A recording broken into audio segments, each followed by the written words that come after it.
Welcome to the ThunderCast, your Marshall Athletics podcast produced by the fans, for the fans. We're bringing you the thundering word on the thundering herd each and every week. So keep it right here. The ThunderCast is on the loose.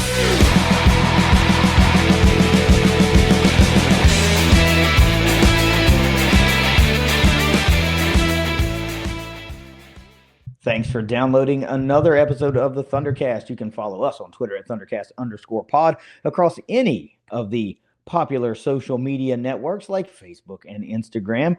You can listen to the show on any of your favorite podcasting outlets. And, of course, you can watch us on the ThunderCast YouTube channel. While you're there, please like and share the content. Give us a thumbs up and hit us with some of your hype points. It helps us find more homepages of more Herd fans.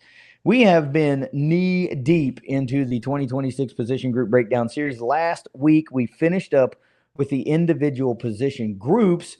So now you can go back and listen from start to finish every single position group on the 2026 Marshall Thundering Herd football team. And now we're going to continue this series. A couple more episodes left, right? And Russ and I are going to do the ThunderCast projected 2-deep-ish depth chart. And then, of course, next week we'll hit you with our season predictions for the 2026 season. But I've had a lot of fun doing this. I know you've had a lot of fun doing this. Before we even get into that, I just want to give me a couple of sentences of the experience this year, because for me, it was a lot more in-depth than we've done in the past. And I don't think I've had as much fun doing a position group breakdown series than I've had doing it this year. Yeah, same. I think that we have hit our stride on this, that it's getting better with this series year after year. But got to thank Secure Construction Company, our presenting sponsor for this. This year, we decided to add a couple of things to this. And one was after the coaches. It was about the new players that came. And this episode that we're doing now is new. And just the prep for this, the layout for this, people that are viewing on YouTube will see what we're talking about. I think that added a little bit to it as well. Just the prep of doing all this.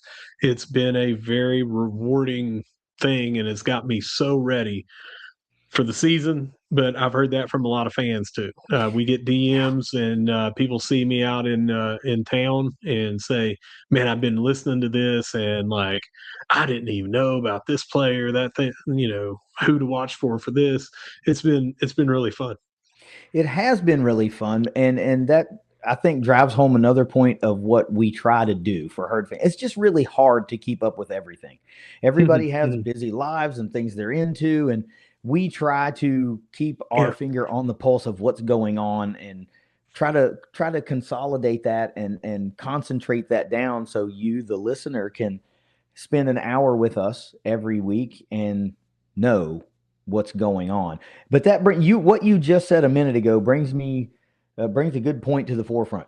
If you're listening on the audio side of this right now, this might be a good time to hit stop and wait until you can get to the YouTube and go watch it visually, because we're going to have some depth chart. You'll be able to watch as we go along, not just us talking, but our physical depth chart will be filling out as we talk about more and more position groups. But I also want to say, yes, thank you to Secure Construction Company for helping us present the 2026 position group breakdown series this year.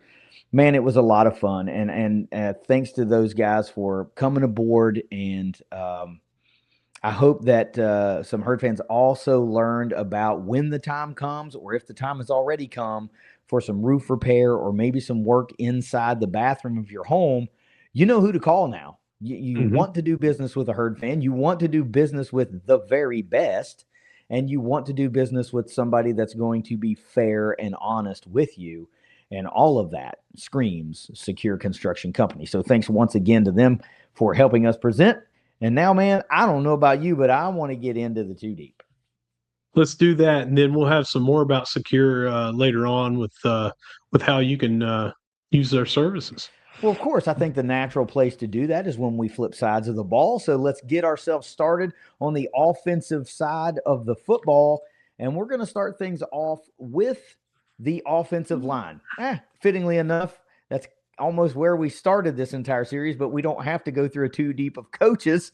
They're already set in stone. So let's talk about offensive line. Where do you want to start? I'm assuming right at the top. Yeah, let's do right at the top. And when we switch this slide over, it's going to show everything. So before we do that, let's go ahead and talk about the left tackle position. Let's go through. Maybe we go through the starters, and then Sure. when we do this, after we talk about it, we'll update our depth chart. So I'm going to start there in order. And this looks exactly how you would see it in the Marshall game notes. It starts with the offensive line in this order. I'm going left tackle, number 76, Tariq Montgomery, the redshirt senior, 6'6", 312 pounds. He's our first one that we have tabbed in that position. Yeah, nothing has changed for me in this capacity because he's one of two returning starters from a year ago. I mean, an upperclassman, redshirt senior, has already had a lot of preseason hype and pub, across several platforms, and there's just no reason to believe that he's not your chiseled in stone left tackle at this point. Yeah. And then both of us have Robbie Martin, number 73, redshirt sophomore transfer, 6'4", 304, in that left guard slot. And I think that everyone else is expecting that as well. Robbie comes in here, coach has talked about him quite a bit, and he's got that left guard spot for us. One of the most coveted portal pickups for the herd this year for a number of reasons, not because of the potential instant impact playability, but the familiarity coming from Huntington High School and all that comes along with that. It's just a guy that a lot of people in the area were already very familiar with. And it was great when you see a guy like that come back home and play for the herd. And he grabbed a hold of that left guard spot and just put a stranglehold on it. And again, there's no reason to believe that he is not your week one starter at left guard. Yeah, and for center, we heard Coach Gibson at SBC Media Days. He came right out and said it. Katie, I actually had him penciled in there. You had this player as playing a lot on the offensive line. He comes from IMG Academy and was on the roster and was in a game last year. But it's number 56, Andrew Dudley, redshirt freshman, 6'3", 292 pounds. Coach Gibson has mentioned him now in subsequent interviews about he is the starting center. Other people, Tariq Montgomery was interviewed, and he talked about Andrew Dudley, the young buck, amongst this otherwise, senior and everybody else is a senior except for Robbie Martin, who's a redshirt sophomore. So, heavy, but Andrew Dudley has made his way into that cemented spot for center. Yeah, this is where the biggest shakeup for me is on the offensive line because I was leaning toward Logan Greer because of the familiarity with Bob McLean. But, I'm allowed to be wrong and I'm allowed to change my mind based on everything we've seen in practice reports and media days and all of that stuff. And Coach Gibson just repeatedly kept talking about Andrew Dudley. And as a matter of fact, there's been a little bit more movement, and we'll get to that when we start in the actual two deep spot. But I too now like Andrew Dudley to be your week one center. I mean, 6'3", 292 don't hurt. The youngster has proved that he can play at this level, and to be surrounded by a bunch of fairly upperclassmen and experienced offensive linemen ain't going to hurt. So give me Andrew Dudley as well now.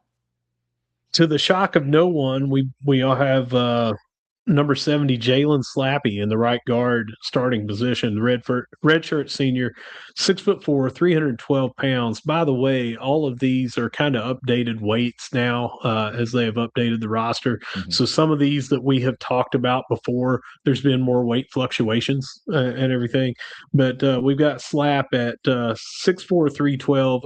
No one thought that he was going to be away from that right guard spot that he has been entrenched in, unless they needed him to slide over when there was an injury or something like that, and he moved to tackle. But he is as solid at right guard as you're going to find. next, because Yeah, there's nobody that's going to supplant him for this right guard role. I mean, he's all SBC and everywhere you look, yeah. he's an all SBC selection, campus legend entering into that final year. Come on. Mhm. We don't even need to talk about Jalen Slappy. We know that he is your starting right guard. And in that right tackle position, Coach Gibson has been as high as he can with praise on number 78, Xavier Bosley. Transfers in the redshirt senior, 6'4", 318.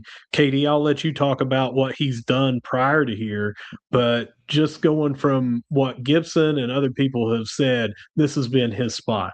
Yeah, so let's talk about that. Of course, he's a West Virginia guy. He came from, I believe he's from Dunbar, if I'm not Mhm. mistaken, but goes to Jacksonville State, where Rod Smith and Rod McDowell were both on staff at that time, recruited by legendary offensive line coach Rick Trickett, who's now up at West Virginia. So it would make sense that Bowsley would go from Jack State to West Virginia and remain with Coach Rick Trickett. But hits the portal again and comes down here to Huntington to maintain some coaching relationships with the Rods, right? And I got to remind everybody once again, he was a freshman All American at Freshman All Jacksonville State. American. So this is not just a guy that was in the O line room and started some games and played pretty well. He's a freshman All American and has, found himself playing the portal game now. And you got one more year to do your thing as a redshirt senior at 6'4", 318, lined up directly beside one of the best in the Sun Belt, one of the best in the G5. I mean, let's face it, this right side of the line for the Herd is pretty freaking stacked. So Coach Gibson cannot be any more excited about Xavier Bowsley, and I don't think I can either. As soon as we started deep diving into the O line room and prep for that episode, it became apparent really quick that this right side of the line was going to be something to have to tangle with for defenses all season long. Yeah, and this entire starting line, let's just go over it again. You got redshirt senior Tariq Montgomery. Everyone has talked about the leadership role that he has ascended to right there along with Slappy. They're roommates. They've got all the familiarity in the world. Both of them taking a leadership role on. Robbie Martin, the hometown kid coming here, highly regarded out of high school, fits right in there at left guard. Andrew Dudley from IMG, we just talked about him and the pedigree that he has. And for a redshirt freshman to take over that position as he did, you got to be excited. Of course, Slappy, we just talked about Bosley. This offensive line looks very, very good. And now that we have talked about the starters, I'm going to change the graphic up here so we can see who we have in those backup roles on the 2D.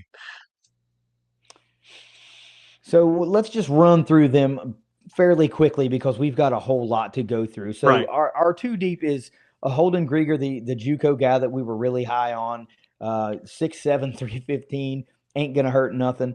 Jack Laird got right behind Robbie Martin. This is where the movement was for me. I remember both in the offensive line episode, we thought Evan Ferguson was going to be a heavy contributor. He's now leapfrogged and gone into that backup center role in my mind and in I don't know if it was truly in your mind. You may have already had him there, but Evan's done some good things in this summer camp. So we've got him up there in the two deep. Eli Kaufman and Isaac Clary round out your two deep across the offensive line. If you take a second and hit pause and look at those heights and weights across the line, across all the two deeps, you start to think, wow, man, this could be a line that can control the line of scrimmage no matter what makeup is in there. Right. And honestly, that's football 101. You win football, you win the line of scrimmage. We've heard Gibson talk about Laird and Kaufman and Ferguson, and they were contributors last year. Laird a little bit less because of just where he was at, but Eli Kaufman actually came in and had some time at right guard. Slappy moved over to right tackle. Holden Grieger has had just the best things said about him. Coach Gibson had to wait until a certain time that he could actually talk about him, but he mentioned him on our show. It's one of the first times that he could talk about him. And he said, we got a guy that's going to be here in June, and Mm-hmm. that's Holden Grieger. And since he has gotten here, they've got him talked about in a heavy rotation. So Mm-hmm. I'm pretty confident to say these 10 you will see quite a bit of with snaps. There's obviously going to be some more. You mentioned Logan Greer, but if you have to narrow it down to the two deep, which we have, we're pretty confident with this. Yeah, I feel pretty good about these two. Let's move on to our first set of, well, wide receivers. There's a lot of Yeah, them. if you notice, we've got three wide receivers and a tight end and one running back as our offensive setup here. So, wide receiver, you and I both agree. Adrian Norton, number two, the senior, 6 foot, 199. We feel like he's going to have a very good year building off of what he had last year. Yeah, I penciled him in on the Worker B series from the G5 Hive as the breakout offensive player this year. We got pieces of that and glimpses of that, and we see the big play ability. And now I think returning in an offense, this is the same for a lot of these guys, the same offense, the same quarterback, and some of the same weapons around them within their own room. I think it's going to pay big dividends to a lot of these guys, just not exclusively Adrian Norton. But yes, he's my starting wide receiver on one of the outsides. On the other outside, we have DeAndre Tamarez, number zero, redshirt senior, 5'11", 172, also returns from last year, also had a big second half of the year, and just seems like he's going to be not only comfortable in this offense, but very comfortable with the quarterback throwing to him, Carlos Del Rio Wilson, that we've talked about a lot with the rapport amongst the returning receiving targets. Yeah, let's not forget, we talk about some of the production last year and some of the glimpses that we saw last year. Well, let's fast forward a little bit and talk about that spring game. And he put on a Right. show. He couldn't drop a pass. Everything that was anywhere near his hands got hauled in. He had a really, really productive spring game for what that game was. And I think maybe, hopefully, gave some more Herd fans a little bit more confidence in what he can do and how big of a get it was for him to return one more year and line up opposite of Adrian Norton. Yeah, and then what we've kind of figured as the slot number five, Xavion Turner Bradshaw. Speaking of spring games, the redshirt senior, 5'10", 166. That opening drive was like, let's just show off XTB, and we look for him to take a bigger, expanded role now that Floyd Lacey is out of that slot position. It's just natural for this guy who is a problem for defenses in the open field. Well, dude, we saw it not what a week ago. They posted the play from one of the practices, and it looked flawless. I mean, a big deep ball from Del Rio Wilson landed right in the gut of XTB, ran right underneath it and into the end zone. Looked beautiful. And if this is a glimpse, I know it's one play and it's in practice, but still, this is the things that every fan is starved for right now. They want to see glimmers of great things. And that was a beautifully thrown ball and a wonderful catch and slid right into the end zone. So this is what makes you hopeful that there's more than one or two big playability guys. We talked about it in the episode. We think there could be 6 to 8, you know, big time contributors and receiving weapons here, that you're not going to be able to focus on any one or any two guys and be able to slow down this Herd offense. They just go that deep. So Xavion Turner Bradshaw looks like he's got the slot sewn up at this point as your week one starter. Yeah, so now let's look at who we have. And we say the two deep, but you've seen this before where you have this person or this person. We are so loaded in the receiving room that we feel like it could be a certain situation or whatever, a certain set of plays that might be coming up is who might go in next. So let's just look at the entire wide receivers. Oh, we got to talk tight ends before I do that. I'm sorry. I mean, dude, we know who it is. We know who it is, but let's do it anyway. Tight end, obviously, number 81, the redshirt senior, Toby Payne, 6'4", 237 pounds. He is the guy in the Sun Belt when you're talking tight ends. He's one of the guys across the country in tight ends. I think it was 34, 37 up for that award on the watch list that he made. And when you're talking about that narrow of tight ends that you're included in those, yeah, you're on the short list. You're definitely going to be the starter here. No brainer that Toby Payne is our starting tight end. Yeah, just today, actually, as we record on August 19th, it comes out that he's a Hero Sports preseason All-American on top of the Mackey Award watch list and on top of being a first team All SBC selection by damn near everybody yet again. So yeah, of course, he's your week 1, 2, 3, 12 starter.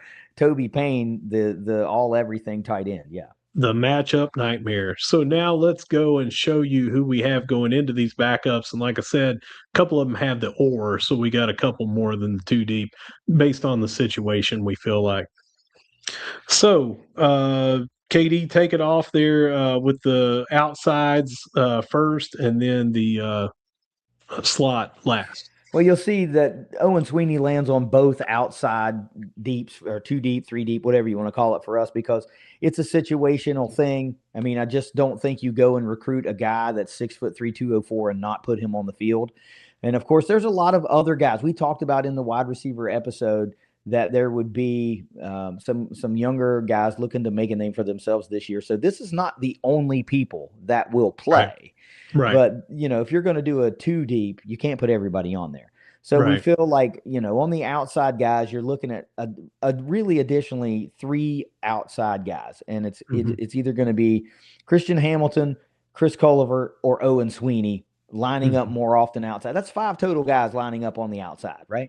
So, but some of those guys will do double duty. I feel like a guy like Chris Culliver specifically is also a slot weapon. He's like, look at what he does in the return game, and you can't tell me that that doesn't translate to a slot position, right? So you might find Culliver on the outside. You might find him on the inside. Hell, you might find Hamilton on the inside with Norton and Tamarez on the outside. Right. So it's hard to do this right now with all of these weapons, but we gave it our best shot. But we also feel like in the slot, the one guy we haven't mentioned yet is Sharon Deuce White, that we feel like it is just time to get him on the field, and he screams slot nightmare, right? So could he line up on the outside? Absolutely. Absolutely. If Marshall goes 5 wide, throw this 3 wide receiver set out the window, right? But just for our purposes, we had to figure out what we thought might work just in a standard base offense. And this is what we feel like works best. And let's face it, those 3 outside guys we were talking about here as backup roles in Hamilton, Culliver, and Sweeney, they would start on a lot of Sunbelt Conference teams. And they could start any given game for us here, and I don't think you miss a beat. We are so talented and so blessed with the depth here at wide receiver. And you're exactly right about Deuce White, because anyone that saw last year's spring game when he was a true freshman and had enrolled early out of high school, most of his classmates hadn't graduated yet. And this guy scored a touchdown and was electric on the field for Marshall in their spring game. So I look for him to do a lot on the field this year out of that slot position. Tight end. Let's move over to there for the backup and who you got for everybody. Well, it's got to be Tracy Stevens because he was tight end 2 last year. And though more of a blocker last year, made a little bit of game in the offensive pass catching side of playing tight end. But this year, you read the revamp of the body, 6'4", 242. This is like a 6th offensive lineman, really, honestly. And but it's also a guy that can slide out, be a complete decoy, and then burn you on goal line situations or short yardage situations to move a set of chains when you need it, or to grab a touchdown like an Eric Pinkerton play that nobody is expecting you to get the ball, and now there it is in the gut, and now the herd has the lead type of a deal. But Tracy Stevens, I won't say by far, but definitely right now you're tight end 2. If you got a two tight end set, it's probably going to be Payne and Stevens. So talking about that body composition, last year was 239, in the spring was 264, and we thought he might be even more of a dozer in the run game, but slimmed back down a little bit. But if I had to guess, in a Dwight Galt system, he put that weight on and then now leaned back out. He's probably added a lot more muscle than he had last year, and that's the weight fluctuation that you got. Get in the bulking, slim back down a little bit, retain more muscle mass than you had last year. Mm-hmm. Total change in body composition. All right, so after that, we're going over to the quarterbacks, and no shock. We've got Carlos Del Rio Wilson, number 7, the redshirt senior, 6'2", 225. Just came out, that he's one of 50 for the player of the year in college football on that watch list. He's been on a myriad of watch lists. He's your preseason SBC offensive player of the year. He's Mr. Everything that everyone's expecting this year, Carlos Del Rio Wilson. Yeah, it's CDRW by a country mile.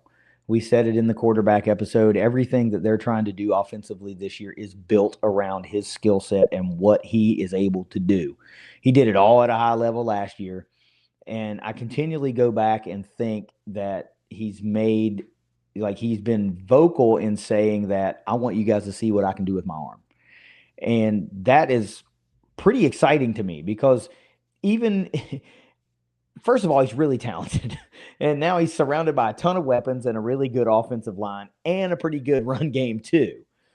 So even if he's got to focus and wants to do this, even if it doesn't start going the way he would like it to go, we all know what he can do with his legs. So I say, let it rip, man. Let's see what we can do with this offense and let him cut loose and let these wide receivers, tight ends cut loose and open up some of those running lanes for the running backs because defenses have to play back a little bit to respect the pass game. I'm excited for this year, and I hope every Herd fan is too.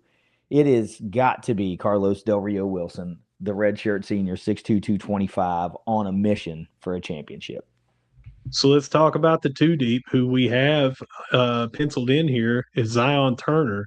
And we talked about during the quarterback episode that Khalil Wilkins may actually play in more snaps, but this is your guy that is ready to go in as the starter if Carlos Del Rio Wilson gets banged up, has come out for a series, anything like that. We have Zion Turner at the number 2. Khalil Wilkins, even though he's not mentioned because we, again, have to do a 2 deep, we have him as being a change of pace kind of, not exactly every time he's in a trick play, but just a total different look of the offense. We have Zion being more of the Carlos Del Rio Wilson type to come in here. He's very familiar with this offense, having been at Jack State, having been here last year, been here this year. He's got a lot of experience now with this offense. Yeah, and I don't want this to sound negative at all, but Zion Turner is a really good quarterback, but he is like a legitimate insurance policy. And that's why you don't want to put him in, just like you want to get Wilkins some game. And that's where that argument comes in that Wilkins might actually see more downs than Turner, because if something happens to Del Rio Wilson, you've got a legitimate, capable, unflappable, upperclassman quarterback to come in and run your offense. And you don't have to worry about jitters or settling into the game. He's just been there and done that in 3 years at least in this Rod Smith offense, and now 2 years here at Marshall. So you can't right now. You have to put him as your backup quarterback because he's just very important to what his role is. He is very important to the sustainability of a Herd offense if an ankle gets tweaked or anything like that. So he's just earned the right to be your quarterback too as well. Takes a lot to have that mindset to be on the sideline, helping out with the offense, relaying stuff in, but ready to go at a moment's notice. They called on him last year. Every situation they called on him to come in, quote unquote, in relief. The guy just picks up the offense and runs with it. He's obviously your number 2. You're going to hear a lot, which we just heard Coach say about Khalil Wilkins from the first scrimmage that was this Saturday. He could not say anything better about Khalil Wilkins, but right now we still feel that Khalil Wilkins is your change of pace, really make defenses do crazy mistake things when he comes on the field. Zion Turner, your true backup. All right, let's go back over to the running back room. And I don't think anything's changed since we talked about this. We expect number 6, Joshawn Barbie, redshirt freshman, 5'9", 188 pounds. to just have a very good year. Healthy, got even healthier over the off season, got stronger. He's your power back, even at 5'9", and we look for him to do a lot of damage this year. Yeah, no doubt. He's an RB1. He's earned an RB1 spot. He came in last year and was productive. He hit the shelf for a little bit and was dinged up, but played pretty well against Georgia, found the end zone against Georgia, played pretty well late. You talked about game against App State. You talk about it became more of a short yardage back, and I don't know if that was out of necessity last year, but he just had a knack for getting into the end zone in those situations. One slight slip of the tongue for you, though, there. You called him a redshirt freshman. He's, of course, a redshirt senior. So he's Oh got my goodness. So he's got a lot of playing time under his belt. Just Yeah. said that in case somebody's catching our episodes for the first time and is trying to catch up. That's not a call out for you. It's more of a let's put somebody that might be listening for the first time at ease. No, they're not necessarily trusting a redshirt freshman as the RB1. He's a seasoned veteran running back as a redshirt senior. Like you said, 5'9", 188, you wouldn't think that's a power back, but the way that 5'9" frame holds that 188, dude, there's power in those legs. There's power in that body, but he's also got enough shimmy to make a move and then get past you. So a good all-around back, but I lean power back for him. And I don't think he gets mad when I would say that. Right. Yeah, he's about the most rounded that you're going to find on our roster about catching out of the backfield, being a speed back, being a power back. He's just he's got a little bit of it all. So now let's look at the two deep as I get that on the screen, and we both expect big things out of transfer from West Georgia. Number 21, TJ Lester, sophomore, 5'9", 205.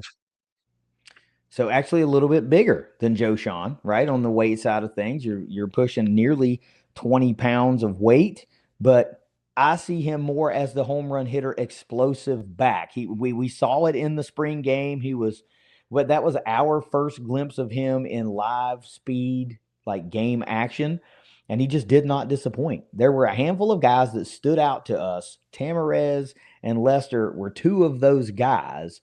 And Wilkins, we already talked about Wilkins a little bit. So those three guys in particularly on the offensive side of the ball leaped off the page for us. So I expect TJ Lester to have a really productive year. I think he's going to sneak up on some teams early in the season until there's enough film on him that defenses start to learn how to game plan better for him. So I think he's going to be a real weapon early in the year. I think he'll be a weapon all year long, but he's just got the sneak attack going here for the first probably like 3, 4, maybe 5 games until there's enough on him to really get a good scouting report. Expect to see a lot of Judah Price. Expect to see a lot of Anthony Quinn Jr. I mean, For this sure. is going to be not a true running back by committee situation, but you're not going to have one feature back getting 90% of the snaps. You're going to have some guys come in. They all do great things, complement each other to make up a great backfield. And let's not forget, even though, again, this is only the two deep, while we did our running back episode, if you haven't caught what we said since then when we were talking about on the quarterback room, we have Drew Williams, the wide receiver, has been transferred over into the running back stable, as well as Coy Fagan from the defensive backs, or I'm sorry, from the quarterbacks. He was rumored to have been doing a lot of defensive back stuff last year on the scout team, but they moved him over for some real depth on the running backs as well. Yeah, before we stop our offensive side of the football here, the one thing I got to mention about running backs is that we have continually said this is going to be a unit that a lot of guys get carries because they want to run the football, even though they look like they're going to emphasize the pass a little bit more this year. But it's all about taking abuse away from CDRW, right? And if you've got a stable of productive backs, you're going to utilize those guys in certain situations and times in games. And let's face it, I've said this over and over because we saw it last year. Whoever has the hot hand, they're going to continue to feed. It may be Barbie one week, it may be Quinn the next week, it may be Price one week. So you don't take the ball out of the hands of the guy who's racking yards. And there's several guys that can have breakout years out of that running back room. So there's no reason to think that just two guys are going to get the lion's share of carries. All right, so now let's hear a little bit about Secure Construction. We talked about them earlier. Love that they are Herd fans. Love that they have won 14 straight Best in the Tri-State Awards. They do it right, and they can make your bathroom more secure. Hey, Tri-State, do you have an ugly, unsafe shower? Secure Construction can help. People fall every day in showers that are unsafe. Secure Construction can come and give you a free estimate on a new safe shower that will transform your bathroom. Give us a call today to speak with one of our shower experts and get a free estimate on a new, safe shower now. Secure Construction. Home improvement in secure hands. Again, if you're calling in, contacting them to get a free estimate, make sure that you mention the ThunderCast. We've already been told by one of our fans that they contacted them because they saw them here on this show. So just let them know that their sponsorship of us is getting them noticed amongst fans. All right, so let's go over to the defense now. We're going to start with the defensive line. And KD, on this defense, we're going 4-2-5. That may not be what you see at all times on this defense. Tony Gibson has said, you'll see the 4-2-5. You'll see elements of the 3-3-5 from every now and then. You'll see a 3-4 every now and then, or a 4-3 every now and then. It's going to be a lot of adaptive stuff coming on for each game, for each series, each matchup, that sort of thing. For all intents and purposes here, we're going 4 down linemen, 2 linebackers, and then corner, safety, and nickel is what we're going with. Yeah. I mean, I think you have to do that, trying to do something like this for a couple of reasons. Number one, we've been screaming all offseason there's a return of a 4-down lineman front. And then you've repeatedly heard Tony Gibson talk about nickel. So those two context clues should tell you you're looking at a 4-2-5 amongst other varying defensive schemes, but primarily it looks like it might be a 4-2-5. So let's go with that in our 2 deep. All right, so we're going to start off with one of the 2 players that has been listed as a true edge on the roster. The transfer number 7, Kelvin McBride, redshirt junior, 6'2", 242 pounds, takes up one of the defensive end spots. Yeah, if you're listed as an edge, that's probably what you're going to be. But you also will probably see him slide back into coverages at times when they want to go multiple. He's the perfect flex type player to show 4 and then drop 1 back, and then you're in a 3-man front. You're doing a 3-3-5 at that point. That's where you get that wink and nod from Tony Gibson. Comes from NC State, so there's a lot of familiarity there with that defense, with this coach. And of course, when we're talking defense, how many times are we going to mention the name Brad Lambert as we talk about this stuff? Because Coach Lambo loves dudes like this that provide him flexibility in his defense. You got to start right here with Kelvin McBride. I mean, we could have started on the other side of the defensive line with who else we know will be there, but let's start with Kelvin McBride because he's just such an intriguing addition to this defensive line room. On the interior defensive line, we've got number 52, McKalen Warren, redshirt junior, 6'4", 380 pounds, the big man, the double team drawer. That's who you've got in there. Sunbelt coaches love him in the preseason. Yeah, Phil Steele loved him in the preseason. We've got him penciled in on that defensive line, making a lot of noise.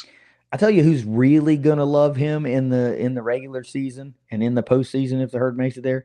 It's guys like Javay Gilmore and guys like Cannon Lewis, because he's taking up 2 blockers and allowing them to play freer and faster. But you gotta go with McKalen Warren, the redshirt junior, 6'4", 380. Come on, man. Nothing says run stopper like 6'4", 380 that can move. Someone on the interior defensive line that's come on strong is 6'1", 293-pound Kenyatta Harge, transfer from Kentucky. 44 is the number. Redshirt sophomore. You've heard more about him on these post-practice media days. The interviews on the sideline. He looks like he's somebody that's coming in very strong, very hungry, and we feel could be the starter across from Michaelan Warren. I have continually heard the name Kenyatta Harge, and it's coming out of practice reports. It's coming out of internally and external sources. Guys just around the country talking that he's getting on the radar of. I don't know that a few weeks ago I would have felt that he was the guy. I felt like he was one of several guys that could have had this spot. And we talk about it when we do each episode. We say things like, until someone rises out of the group. Well, it looks like at this point, Harge is the guy that has risen out of the group the most to kind of grab a hold of this other defensive line spot. So you look at that interior defensive line and you see, okay, you've got a guy that's 6'4", 380. Then you've got a guy that's three inches shorter and nearly 100 pounds lighter. But the play speaks for itself, man. And this is a good problem to have for the Herd because there are a lot of defensive linemen that could slip into this spot. But right now, Harge is just taking control of it. It's his. Someone else that you've heard everything about is the other defensive end spot for us, number 58, Braden Ward, redshirt junior, 6'6", 258. Dinged up a little bit last year. The defense looked totally different after he was on the shelf. Nonstop motor, very versatile, scary to me going back to a 4-down line up front where he is more at home. He has specifically said, though, he's comfortable being on the 3 front line, 4 front line, doesn't matter to him. He'll slide inside, he'll stay outside. He's just there to do whatever. But no matter where he's at, he's going to wreak havoc. Yeah, if you have not paid attention to 58, then you're not watching Herd football. You're not, because he's one of the most exciting guys to have back on this roster for 2026. He's a guy that a lot of people are talking about when it comes to defensive linemen in the Sun Belt. And to go one step further, he made the Bruce Feldman's list of 101 college football freaks this year, and rightly so. I mean, look at a 6'6", 258 and can move. He can bend an edge. He can bull rush. He can get around you. He's got technique. He's got a growing repertoire of moves, and I would like to think, the super fan in me likes to think that this past Saturday, when a gentleman by the name of Vinny Curry was at practice, I would like to think that those two guys got a little bit of one-on-one time, to discuss some things about playing defensive end at a pretty high level. I feel like that was something that happened. But anyway, there's nowhere you can go other than Braden Ward right now. We could have easily led the defensive line discussion with him, but let's save the best for last along this line. All right, so now let's look at the 2 deep on what we have here. And KD, I'm going to let you start off with just how we got it there. The first defensive end, then the 2 DLs in the middle, and then final defensive end. Well, I mean, if you're going to put one guy listed as an edge rusher on one end, you might as well put the other one to back him up. And that's Keydell Painter, the redshirt junior, 6'3", 243. We continually kept saying things like raw, but I don't know that that's a proper term to say now. I think he's just like really athletic, right? And also plays defensive end. I just think he's got a knack for rushing the passer. If he had a knack for maybe a little bit better coverage or maybe a little bit faster sideline to sideline speed, he could just as easily be a linebacker, right? But I just think he's got a knack for bending the edge and rushing the quarterback. So you want to exploit that skill set and lean into that a little bit. So you make him an edge rusher here, and that's where we have him behind McBride. And you move inside, and you have Azalea comes to us. Was it? I think it's Vanderbilt. He comes from Vanderbilt. Yeah. 6'1", 324, and then put him next to Cam Shamira, who played for us last year, a guy that we felt was rising this year and is going to be a pretty big contributor even as a redshirt sophomore. But you got to love that 6'3", hovering around that 300-pound weight limit. This gives the Herd a lot of options on the inside, and there are a lot of guys that we are not even listing here that could easily be big-time contributors. And then you're going to round out the defensive line on the other side of the edge with Jakarius Clayton, J.C. Clayton back healthy and kind of on a mission. We talked to him at the spring game or post-spring game, and he said he felt great. He was glad to be a full go, and he felt like Herd fans were really going to get to see what he's able to do this year as a redshirt senior with one more year to get it done. Highly motivated. We have liked JC for a number of years, and 6'5", 241. I say it all the time. That don't hurt, right? Don't forget he had experience on the offensive side as well as a tight end. So extremely athletic. 6'5", 241, as you mentioned. Yeah, interior. You could put 4 to 5 different guys in here. And we've heard a lot about him. We talked a lot about him on who that would be there, but I really, really am intrigued by Terry Nwabuisi Azalea, redshirt freshman, 6'1", 324. It would not shock me to see him in McKaylen Warren at 6'4", 380. We talked about during the defensive line episode, is not going to be playing 100 snaps a game. No. You got to get the guy some rest and things like that. So I see Nwabuisi Azalea in there quite a bit, but you don't lose much of the big, strong man size. All right, so now let's go to the linebackers again. We talked about many of them, and you'll see 3 of them on the field at the same time. But for this 2 deep purposes, we're only talking about 2 starters. So number 1, we've got to start with number 5, Jave Gilmore, redshirt senior, 6'4", 221. Everyone is talking about him this preseason. He had a great season last year, even though it seemed like he was destined to do even more. He still was number 2 leading tackler, I think, definitely in the top 3. Very, very athletic guy at linebacker. You're not going to start a 2 deep on any linebacking core for the Herd that doesn't start with Jave Gilmore. I mean, he's a freak athlete, and again, he's the Brad Lambert prototype for linebackers. Big and tall, fast, sideline to sideline speed. He's a heat-seeking missile. You can build a defense around a guy like this. Luckily, Marshall doesn't have to build a defense around a guy like this. He just gets to be another weapon in an otherwise retooled and reloaded defense. We fully believe that as a unit, this unit is going to be way better this year than it was last year. And at the forefront of that are guys like Jave Gilmore, guys like Braden Ward, and guys like McKaylen Warren. And we're not even talking about the secondary yet. You have to start with Jave Gilmore. We also have heard and expect great things out of number 27, Cannon Lewis, from right around here in the Huntington-Barbersville area. Redshirt sophomore, 6'2", 230. We love his sideline to sideline. You said he is one of these throwback linebackers. When you picture linebacker, he's who would come to mind. And we have him in there as that starting thing. In a 3-3-5, I think that I'm comfortable speaking for you. We see him in the middle in the linebacker role.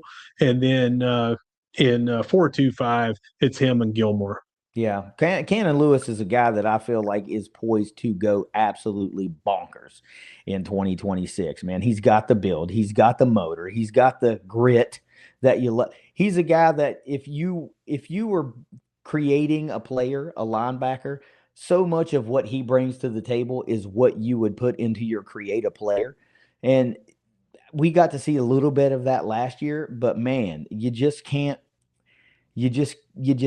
prepare yourself, I don't think, for what he fully brings to a defense. I don't think we saw all of it last year. And I think what we did see last year is going to be another level higher this year. And not just because of personal development, but also how this defense is built and the schemes that it will run. I think that a lot of these guys that we're talking about are going to have their skill sets exploited better versus what the way it was done last year. So I think a combo of Gilmore and Lewis should be scary and really fun to watch. So let's look at the two that are backing him up, and one of these will be on the field a lot when they're in a 3-3-5 or a 4-3, and that is Jalen Marshall and Chasen Clark. KD, what do you got on them? I mean, I could have penciled in Jalen Marshall as one of the starters in a 4-2-5 because he's gotten a lot of hype this year. He was one of what did he was a East West Shrine Bowl game, like one of the players to watch a year ago before he got injured. And we got him back for 4 games at the end of the year because he got healthy enough to played pretty well, and wasn't able to tally a load of stats to make it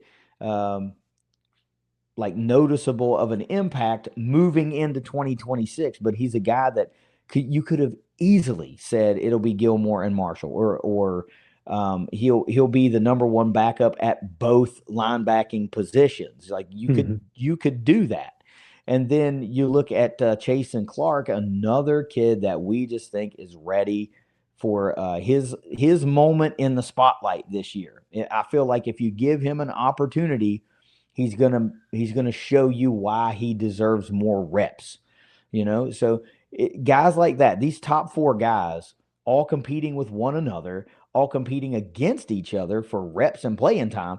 Another good problem to have, man. And then having Brad Lambert be your coach, I think that's going to bring the very best out of you in a defense that he is, designing, executing, running. What's the word you want to use? He's the guy in charge. Who better to be your position coach than the guy that is orchestrating the whole thing? Yeah, he's the architect. Number 6, Jalen Marshall, the graduate student, 6'2", 224. Chasen Clark, number 10, the junior, 6'2", 207. They just bring a lot of speed, a lot of coverage to what already has a lot of speed and coverage in that linebacking room. All right, so let's go over to the defensive backs. Again, we're going with 5 of them. We've got a nickel, 2 corners, and 2 safeties. So I'm just going to go in that order. We have at the nickel, number 11, Joshua Pierre-Lewis, graduate student, 5'11", 182. We've had Tony Gibson talk a lot about him. He had that position last year. He keeps it this year. A lot of continuity there, but he is just made for that nickel position in Tony Gibson's eyes on defense. No, absolutely. He did it last year. He did it well last year. And that's really, it's not the only guy he's talked about, but he's the first guy. That's the first guy that Tony Gibson talks about when they talk about nickel is JPL. So there's no reason to believe he's not your starting nickel. It's the only one that's getting consistent talk from a nickel standpoint, but he's always the first one that they talk about when they're talking about a nickel. Cornerback, you got to go number 1, Boogie Trotter, redshirt senior, 5'10", 185. Getting him back was just amazing for us. You said it, your quote, going from great to dangerous, or good to dangerous. And that's what Boogie brings in. Had he been named as back on the roster when they were doing all the preseason stuff, undoubtedly he's going to be on all these awards and everything. Anybody that has come out with anything since Boogie has been added back has obviously had him up there. He's the game changer. He led us in tackles. He had 5 interceptions where he led us there. Took 2 of those to the house. He scored more than some of our offensive weapons did last year. He's just a guy that you have got to know consistently grades out As the best defensive back that we have, it's a no-brainer to have him as your starter at cornerback. Oh, biggest duh of all, I believe, on the defense. Having that fall back into your lap because of this decision by the courts was unbelievable. I mean, what a windfall for the Herd. There are a lot of teams around the country that benefited from players getting a year back, and Marshall just so happened to be one of those. And what a guy to get back, for crying out loud. We talked about Boogie and what he brings. We all saw it. We all saw it. And this is a guy that you can point to and go, he's a difference maker. Because what this secondary was going to be, and it had to be rebuilt from what it was last year. And we mentioned this before. We had two of the most impactful defensive starters in the secondary. One of them was coming back, and then Boogie comes back, and now you got two of them, and they still needed rework. This defense secondary as a whole needed reworked. But they go hit the portal and they rework all this stuff, and they find guys that they think, and they split duty on the coaching side and everything, and then you get Boogie Trotter back. And just today, like we were talking about Toby Payne earlier being a Hero Sports preseason All-American, as was Boogie Trotter, right? So that tells you the level of respect that Boogie commands. There's not a defensive coach in the freaking league that doesn't know who number one is for Marshall University. He's that big of a playmaker. And I told you this in the DB episode. If he takes one more back to the house, he's going to be tied for first all time in pick sixes. If he takes two, he will stand alone atop that particular record category for Marshall all time in a career. So there's a lot on the line for him. He wanted to win. He said he wanted to win the Thorpe Award last year. I'd say he still has visions of that this year. So if he can go out and duplicate what he did last year, Marshall's going to be in a really good position. If he can go out and be even better, who knows what the real ceiling is for this Herd defense. Let's talk about the quote-unquote strong safety position. Number 3, Terrente Hinton transfers in from NC State. Redshirt senior, 6'2", 203. Great size over there. Hits a lot harder than the 6'2", 203.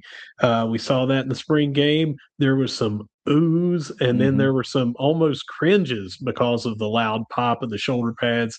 You got to be head on a swivel knowing where Terrente Hinton is on the field. Yeah, don't let this frame fool you. I mean, 6'2", 203 is a lot bigger than me, but his frame hits like a Mack truck. And I said this before, you want guys like that play up to the edge of the whistle. You want somebody that's a little nasty on your side. And I feel like Terrente Hinton is a guy that Tony Gibson likes having in that role on the back end in the safety spot alongside who we'll talk about here in a minute. They just form a really good duo, I feel like, and you need an enforcer in that secondary, and it feels like Hinton will be your enforcer in the secondary. You've got some other guys that are enforcers at different levels. He's the one in the secondary. The other side is more of your coverage. Safety, number 17, Daytwan Wody Smith, redshirt senior, 6', 190. Him coming back and being here has gotten a lot of attention. He is on that watch list for the Thorpe Award. He is getting some preseason love. He went down to SBC Media Days. He had a very, very good year last year. 3 interceptions, I believe, right behind Boogie, and is just somebody that brings a lot of leadership and a lot of experience to this defensive backfield. So let's talk. Now we have talked about Boogie Trotter, and now we get to talk about Daytwan Smith, 2 guys that were top 4 in tackles on this defense. These are the 2 that you get back that if you had to choose 2, you would hope to get them back. And I mean that with all the respect in the world for a guy like Cam Smith. I loved watching him play. And I'm not trying to say that we will not miss him. I think that there are certain things that he brought to the table that you will miss. But I feel like Terrente Hinton will fill those shoes really well as far as being that hard-hitting presence, that closer to the line of scrimmage safety, that kind of guy. Whereas Boogie and Wody bring that all-around like sideline to sideline speed for one, Wody can patrol everywhere and makes plays everywhere. When you have those guys on the same side of the field talking about Trotter and Wody, you haven't eliminated it, but you're basically daring a defense to throw at that side of the field. Wody had 50 tackles last year, man. That was fourth on this defense, and Boogie had like 74 or something like that. So 124 tackles between them, and we get them both back. There's just no understating how big of a presence that Daquan Smith is as a free safety back there. I mentioned this again on the G5 Hive, the Worker Bee series. I see him he's the communicator, man. He's the guy that knows where everybody's supposed to be and will get those guys where they're supposed to be, right? So it's things like that that go unnoticed by the Herd fans. They see once the ball is in motion and where the play goes and what he does.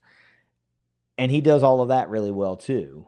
But it's the things that you see pre-snap or that the team that benefits the team pre-snap is to where I feel like he really starts to set himself apart from your standard safety. Yeah, and what those two bring, Boogie and Wody, that they bring that the others in the defensive backfield really need to up their nickname game because, yeah, I'm sorry, no offense to something like JPL, but it's just not a Boogie, it's not a Wody. We need to get everybody to get some really cool nicknames. All right, the last of this quintet we've got on cornerback. Number 2, Charles McCarthan's redshirt junior, 5'10", 183, comes to us as a 3-year starter from Buffalo. A lot of experience, a lot of hype on him coming out of out of high school into college. And he rounds out what looks like a very, very solid and upgraded starting defensive backfield. Yeah, McCarthan's is very interesting because he's a 3-year starter, dinged up last year, didn't get a whole lot, but still very productive in previous seasons. And we get a couple of teammates, right, from Buffalo. You get McCarthan's and Eddie Pleasant III basically at the same time in the portal. And up until the announcement of Boogie Trotter, we thought both those guys were going to be your starting corners. So I think we lean McCarthan's because he is a multi-year starter, a little bit more experienced, not much, but you're talking about both these guys being redshirt juniors. It's just a little bit more starting experience, a little bit more playing time, and a little bit more big play ability. Not much, but some, enough to get the edge for us. Yeah, so let's look at their backups now as we look at this too deep to finish out the defense. You can see here, just like with the wide receivers, we have some candidates. And Katie, I'll turn it over to you going nickelback and then on down. Yeah, I think a few weeks ago, I really liked Caleb Clark-Glover to be more of a safety. I still like him there, but I think he can work his way into being a nickel as well. I think that kind of fits his skill set a little bit too, because nickels have to be able to play more of a corner type role. And I feel like CCG can do that. I like him a lot at safety. That's why he appears also in the at safety. We saw him play really well last year in some of those roles. So these are not stretches. We're not pulling things out of thin air or throwing things against the wall and see what sticks. There's statistics to go off of that help us make these decisions. Then you got to look at a guy like Philip Davis, who played a lot of snaps for Marshall last year and now potentially could get lost in the mix of a big transfer class and Boogie coming back. And, where is he gonna fall? Might be a good place for him to land in a nickel slot as well, because he's played corner. Allow you, if you're playing a little bit more free, you get to not accentuate, you get to exploit your skill set a little bit better. You're not as regimented in that role necessarily as a true corner, but he can do it. He can do both. So it feels like a good fit maybe to give him a spot at nickel. Then you go to corner, and we talked about it. Eddie Pleasant III, he could have been the number 2 corner, starting corner anyway. So why not make him your primary backup to Boogie Trotter, and I would again go so far as to say he could be the primary backup to both starting corners. So a guy that we're real or at nickel as well. or at nickel, right? Throwing if you want to throw three cornerbacks in there, quote unquote, and you don't have JPL in the game, why not have your two starters and the guy that was projected to be the starter before the other guy got ruled eligible? So we see him being able to slide around, but we don't have a lot of room to put or in here, the same as we don't in wide receivers. So go ahead, Katie. Yeah, it starts to turn into a 10 deep at that point, and that kind of defeats the purpose. But let's slide back to the safeties again, and this is where Zaw Jackson falls for me, because Gibson has mentioned him a bit. Another one of what I would consider to be a very popular portal addition, because he's yet another Huntington High School alum. So you get Robbie Martin and Zaw Jackson in the same portal class. Redshirt freshman, 5'10", 190, uber athletic, goes up there and at West Virginia for a little bit. Like you said, not enough to get some of that stank on him. Right. So we give him a green and white washcloth, and we wash him clean, and now he's going to play safety for us a little bit. Feels good. Feels like a good time he might sneak in there and be a primary contributor. And then CCG again and Philip Davis yet again in safety spot. You just can't, like, guys that have played for you, you can't just keep them off the field. Right. So production matters, man. As much as we would like to think that we see the guy that nobody is looking at that's going to come out and be a contributor. You can't just dismiss guys that made plays for you, in order to try to figure something cool out. And CCG and Davis did that. So you can't just dismiss that. You got to include them because they earned the right to be included. The last one we're going to talk about is Braden Hall, comes to us from Central Connecticut State, man, and had a pretty good career up there at Central Connecticut State to come down here and shore up the corner room for the Herd this year. So, again, better in the secondary than a year ago. Boogie takes it to another level. Being able to get Daytwan again to stay takes it to another level. Have those guys back together playing. And then you accentuate that with everybody that they brought in here and the roles that they're expected to play. It just looks better. It just looks better. Yeah. 13 games, 51 tackles, 10 pass breakups, and a forced fumble out of Braden Hall from the cornerback position last year. Looks like another coverage guy that's just going to help a whole lot. And again, that's what we needed last year.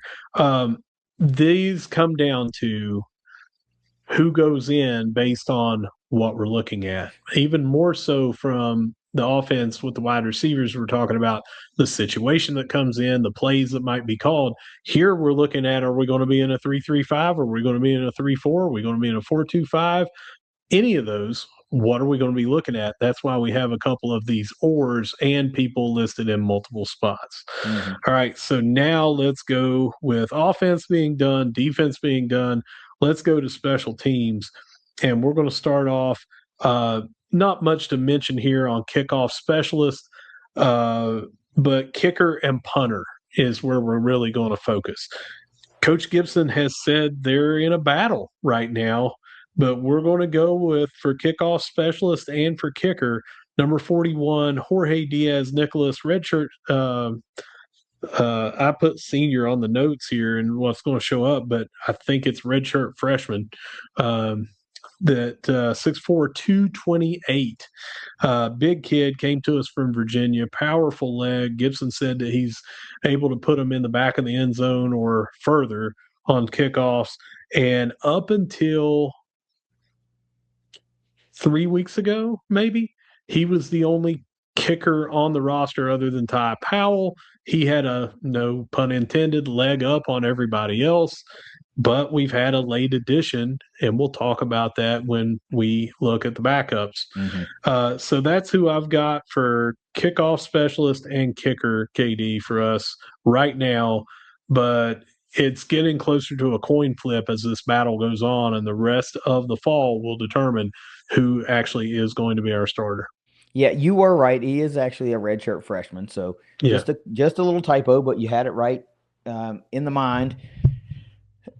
Repeatedly, we've heard about the big leg, the big leg, the big leg, right? So makes sense to be your kickoff specialist. Why you want anybody to be able to return anything on you? I don't know. So you might as Mhm. well kick it out of the back of the end zone if you can.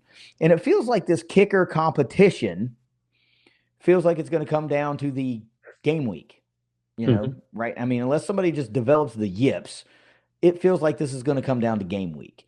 And we may even be staring down the barrel of one of these guys being your distance specialist and one of these Mhm. guys being automatic Accuracy for on the short. Yeah. yeah, and I'd be 100% fine with that. Whatever leads the points on the board, I don't care how they get there, and I don't think they care how they get there. The number one goal, obviously, is championship, and however you get to that championship is how you get there. But right now, we're going to say it's Diaz Nicholas because we haven't really heard much about the late addition from the kicking standpoint. So let's go with that. And All right. then And at punter, we're going with the true freshman, 91 Cooper Heimbach, 6 foot, 188. Had a very eye opening spring game with that one punt in particular. Very highly decorated and sought after kid out of Southern Ohio. And he has experience kicking, but right now, brother, he's pretty much the punter on the roster. Only one listed as a punter right now. mhm. He's got this one in the bag as a true freshman. Yeah, the Wheelersburg, Ohio native has had a stranglehold on punting duty since he arrived on campus. It doesn't seem like, and it's not because it's not because he's the only punter listed. Because a lot of kickers also double duty as punters, right? Right. But it's just like he has been the punter, and there's never been another name uttered that could potentially challenge for that job. It has been his, and he's been impressive as a 6 foot 200 or 188 pounder. He's just got lightning in the leg, man. So when you've, I don't know, sometimes you're just blessed to be able to do that. And Marshall seems to have, well, I won't even say Marshall. Jackson White has gone out and found himself another weapon.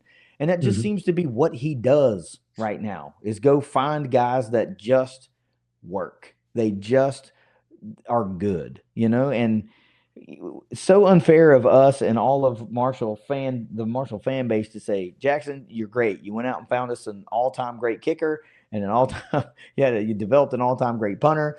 Now do it again. Yeah, You just go know? go do it again, man. So now we've got the guy that's going to be snapping it to him, and just like you could have a distance kicker and you could have a an accuracy guy, we don't know if there's going to be one for, say, field goals and extra points and another for punting. Sometimes those are the same guys, sometimes those are different guys. But right now, we like at penciling in at long snapper number 35, Riley Winkler, true freshman, 6'4", 204. If I'm not mistaken, he was listed as a 5-star long snapper out of high school. Yeah. I mean, there's just not much to say because consistency wins this one out, right? Mhm. Repeatedly, we've heard people say, like, or actually friends of ours, long snappers, former long Mhm. snappers, is nobody talks about you. You're doing your job. Right. That's the key. That's the thing. You don't want people talking about you.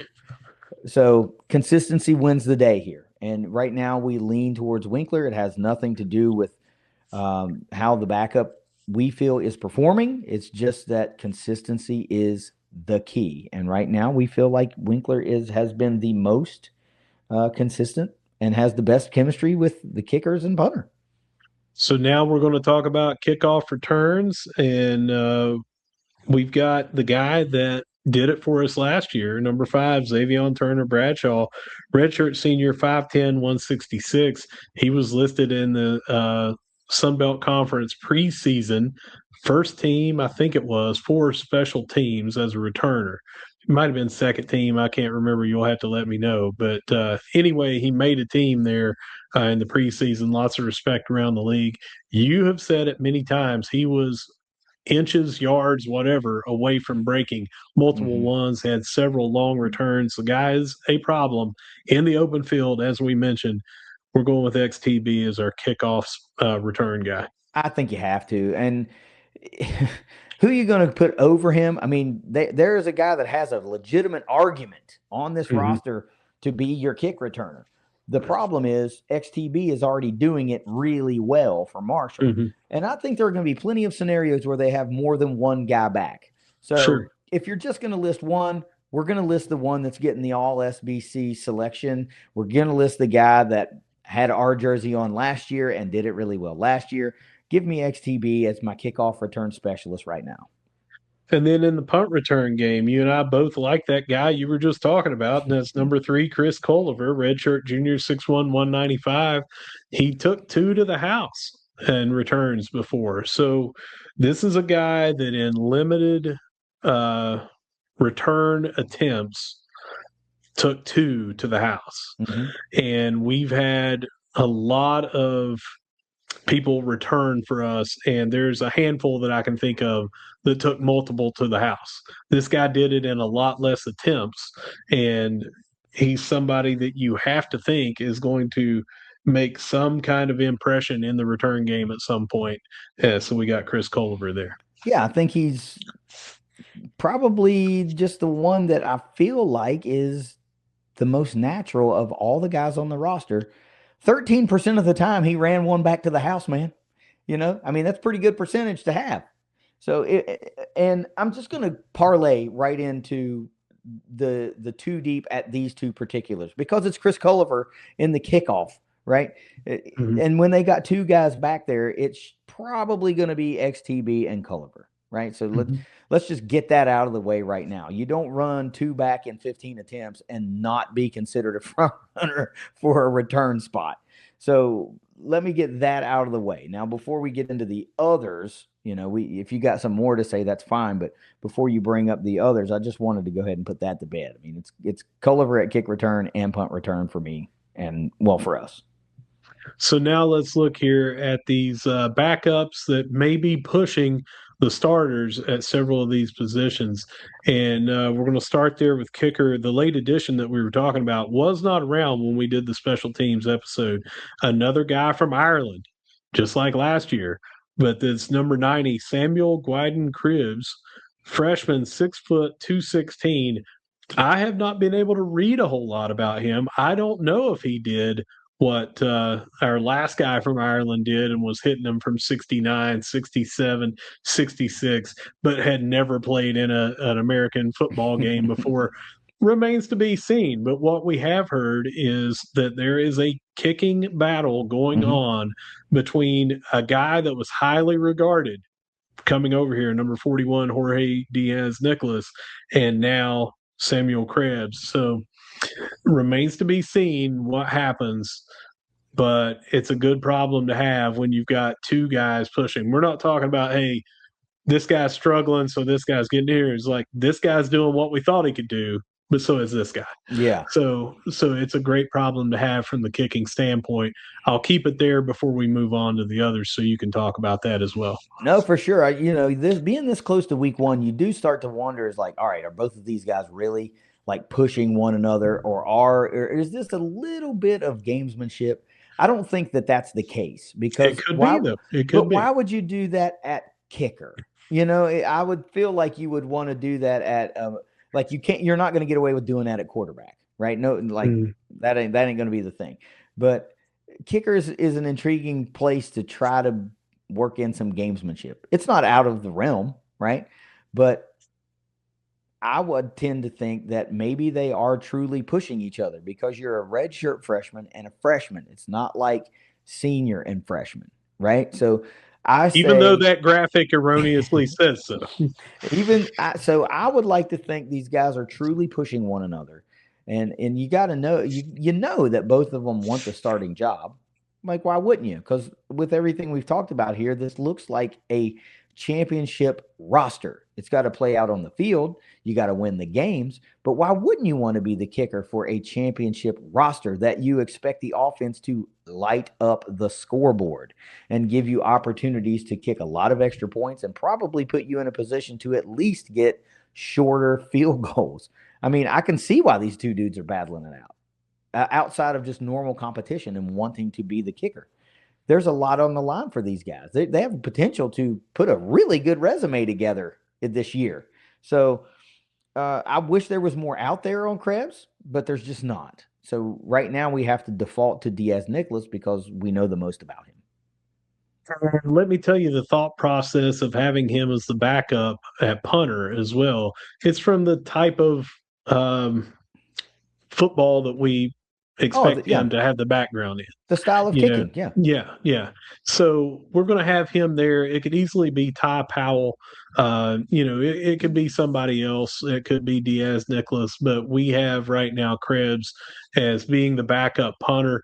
I kind of feel that might have been one of the reasons he was brought in late, was so he could back up both. Or win one and back up one. You know what I mean? Sure. Just from the versatility of that style kicker. All right, and then over at long snapper, number 43, Chase Ortiz, sophomore, 6'1", 220.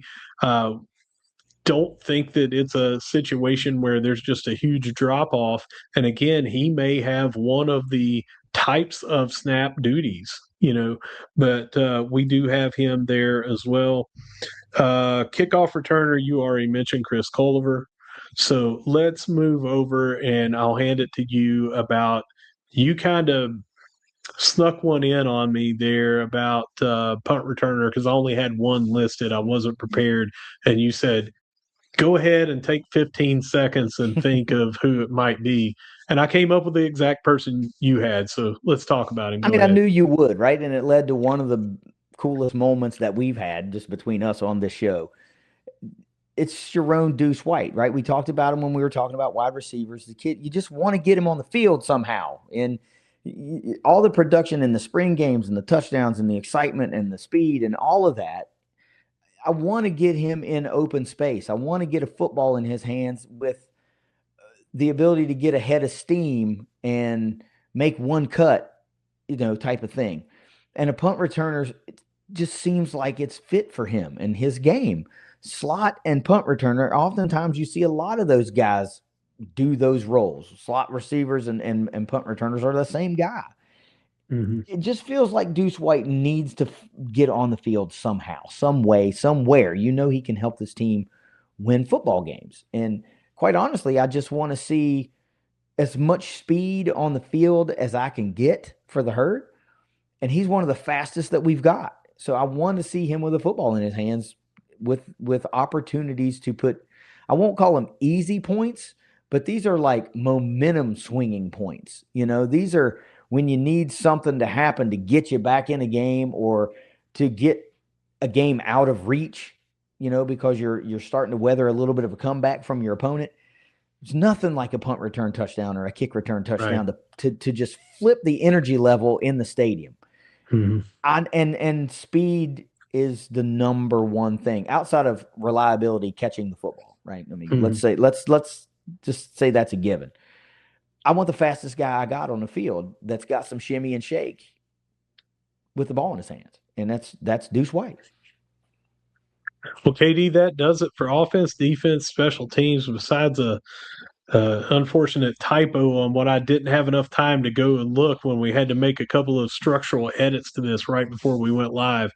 I like this format that we got to do here, and this is a brand new part of this position group breakdown series, but I think that it is a very valuable one that kind of sums up everything that we previewed and also what we've learned since we previewed some of those rooms. Some of these weren't even on the roster when we did those previews. So for me, I think it's a thumbs up on adding this and looking forward to doing this year after year now.